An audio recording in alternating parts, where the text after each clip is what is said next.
जितुकेसँग चाहिँ ठौँयु ज्याजोले समाजमा सोसाइटी समाजमा कि चाहिँ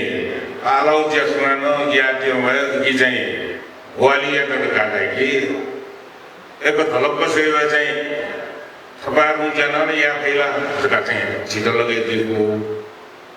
तर लग्ती गर्न सके चाहिँ खाइदियो थिएँ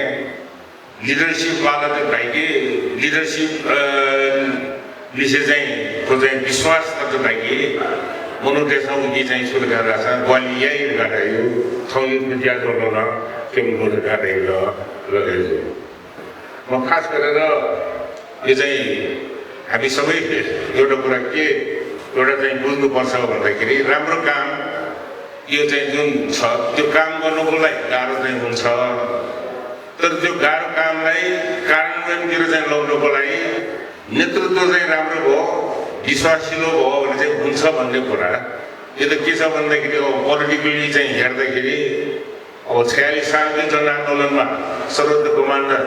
गणेशमान सिंहज्यूप्रति सबै दलहरूको चाहिँ विश्वास भएको कारणले गर्दाखेरि त्यो आन्दोलनलाई चाहिँ ड्राइभ गरेर सफलतातिर लगे जस्तै यो चाहिँ सामाजिक यो चाहिँ जुन हाम्रो चाहिँ धार्मिक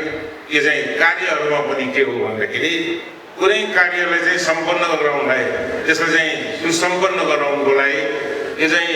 विश्वास जितेको यो चाहिँ नेतृत्व गर्यो भने चाहिँ त्यो काम चाहिँ राम्रोसँग चाहिँ फत्य हुन्छ भन्ने कुरा आजको यो चाहिँ जुन यत्रो चाहिँ यो चाहिँ जुन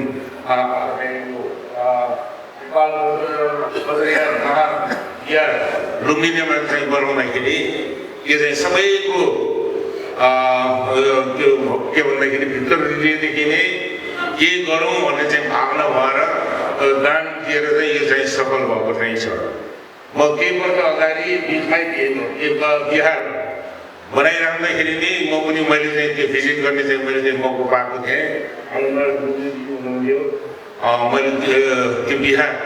बन्दै गर्दाखेरिको अवस्थामा चाहिँ मैले चाहिँ त्यहाँ चाहिँ हेर्ने चाहिँ मैले चाहिँ मौका पाएको थिएँ अब पुरा बनिसकेपछि चाहिँ म चाहिँ त्यहाँ चाहिँ भिजिट गर्नु चाहिँ मैले चाहिँ पाएको छैन अब अवसर मिल्यो भने त्यो चाहिँ पछि केही दिनपछि चाहिँ केही समयपछि म जाने मेरो चाहिँ इच्छा पनि छ र म अब खास गरेर आजको दिनमा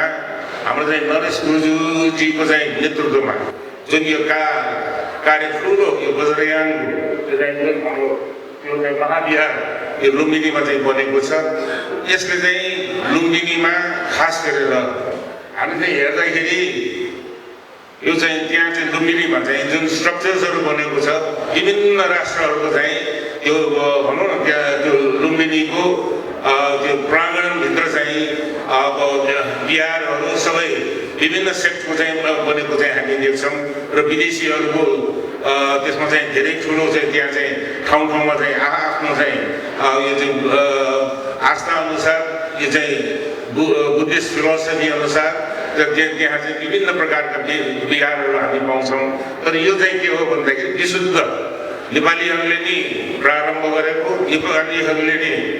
दान दिएर बनाएको यो चाहिँ लुम्बिनीको यो बज्रयान यसको चाहिँ विशेषता त्यो हुने भएको कारणले गर्दाखेरि यो चाहिँ लुम्बिनीमा यो चाहिँ जुन त्यहाँ सबै धर्मावलम्बीहरू चाहिँ जाँदाखेरि नेपालबाट पनि बनेको एउटा चाहिँ बिहार हेर्नुको लागि यसले चाहिँ एउटा इक्जाम्पल चाहिँ सेट गरेको छ र यसले गर्दाखेरि यो मोनुमेन्टले पछि पनि अरू कार्यहरू चाहिँ गर्नुको लागि शुभ कार्यहरू गर्नुको लागि यो चन्दादाताहरूले यो चाहिँ चन्दा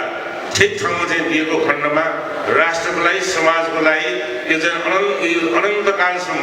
जीवित रहने गरिकन यो चाहिँ मोनुमेन्ट पनि हुने र तपाईँले चाहिँ जुन योगदान पुर्याएको यो ठिक ठाउँमा चाहिँ पुगेको छ भन्ने कुरालाई पनि यसले चाहिँ प्रमाणित गर्दछ र म खास गरेर आजको यस कार्यक्रममा म यो कस्तो भन्दाखेरि अब मलाई चाहिँ खुसी चाहिँ के छ भन्दाखेरि तपाईहरु जस्तो यो चाहिँ धर्मको लागि चाहिँ योगदान गर्नुहुने महान व्यक्तित्वहरूको बिचमा यसरी चाहिँ उपस्थित भएर मैले चाहिँ जुन कार्य मैले चाहिँ गर्न पाएँ त्यो मैले चाहिँ आफैले चाहिँ सौभाग्य मैले चाहिँ ठानेको छु र म खास गरेर तपाईँहरू सबैलाई एउटा तपाईँहरूको चाहिँ जुन एउटा चाहिँ भनौँ न स्वच्छ यो चाहिँ मन भित्रैबाट चाहिँ शुद्धताका साथ जुन तपाईँहरूले योगदान पुर्याउनु भएको छ अरू कार्यहरूमा पनि तपाईँहरूले यो चाहिँ के हो भन्दाखेरि अब समाजमा त हाम्रो चाहिँ के छ भन्दाखेरि धर्म भयो यी सबै त छँदैछ तर धर्म संस्कृति सबै कुराहरूमा चाहिँ विकास निर्माण गर्ने काममा यो चाहिँ राजनीतिक स्थिरता कायम गर्नेमा यसमा पनि तपाईँहरूको चाहिँ यो योगदान तपाईँहरूले चाहिँ जसरी यो बिहार बनाउनुमा चाहिँ तपाईँहरूले चाहिँ यसमा चाहिँ लगानी गर्नुभएको छ जुन दान दिनुभएको छ त्यस्तै गरेर समग्र नेपाललाई यो चाहिँ उन्नतिको बाटोमा चाहिँ लग्नको लागि तपाईँहरूको तर्फबाट तपाईँहरूले पनि गर्नुहुनेछ भन्ने विश्वास लिँदै फेरि पनि यो आज चाहिँ जुन तपाईँहरू जो सम्मानित हुनुभएको छ सबैलाई मेरो व्यक्तिगत तर्फबाट म चाहिँ तपाईँहरूलाई हार्दिक बधाई ज्ञापन गर्दै मेरो भनाइ यहीँ आउँछु। हवस्, धन्यवाद।